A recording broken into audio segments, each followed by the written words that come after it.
اپنی قوم سے ایک بات کہنا چاہتا ہوں. دیکھیں ہم نے حضرت امام حسین کی شہادت سے کیا سیکھا ہے؟ ہم نے سب سے پہلے یہ چیز سیکھی کہ جو لا الہ الا اللہ، جس کا اللہ جس کو ایمان دے دیتا ہے، اور جس کو علامہ اقبال کہتے ہیں عشق.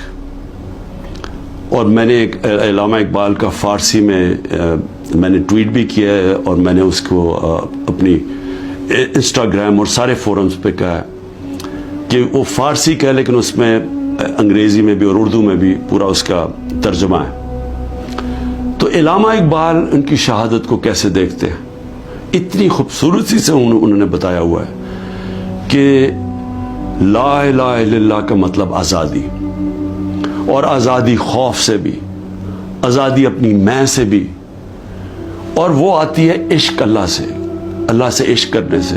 اور وہ ہے جب لا الہ الا اللہ جب آپ اپنے ذہن میں دعویٰ کر دیتے ہیں، پھر آپ کسی کے سامنے نہیں جھکتے.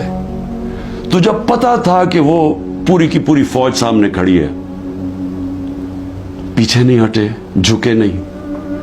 اور جو ان کی شہادت تھی، جس طرح علامہ اقبال کہتے ہیں کہ صدیوں تک مسلمان جب کھڑا ہوتا تھا ظلم کے خلاف، غلامی کے خلاف، تو وہ لا الہ الا اللہ اور امام حسین، حضرت امام حسین کی جو شہادت تھی وہ ہمیشہ یاد رکھتا تھا.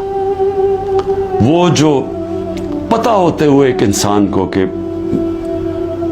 ہم جیت نہیں سکتے، یعنی کوئی میری موت ہے، میں یہ جو کھڑا ہوں اسٹینڈ کے اوپر تو میں زندہ نہیں رہوں گا، اس کے باوجود وہ عشق کتنا ہوتا ہے اوپر والے کے ساتھ کہ وہ کہتا ہے کہ میں یہ کوئی نہ سمجھے کہ میں خوف کے بت کی وجہ سے کسی کے سامنے جھک گیا ہوں. اور یہ ہوتا ہے کہ جو انہوں نے بیج بو دیے کہ ہمیشہ مسلمان دنیا میں ظلم کے سامنے جب لوگ کھڑے ہوتے ہیں تو ان کو یاد آتا ہے وہ اس قربانی کا.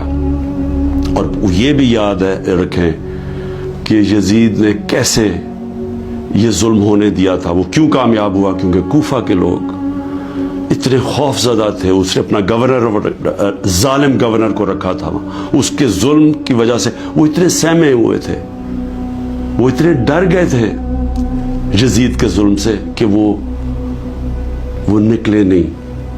انہوں نے اتنا بڑا ثانیہ اسلام کی تاریخ میں ہونے دیا اور وہ ساری زندگی پچھتاتے رہے.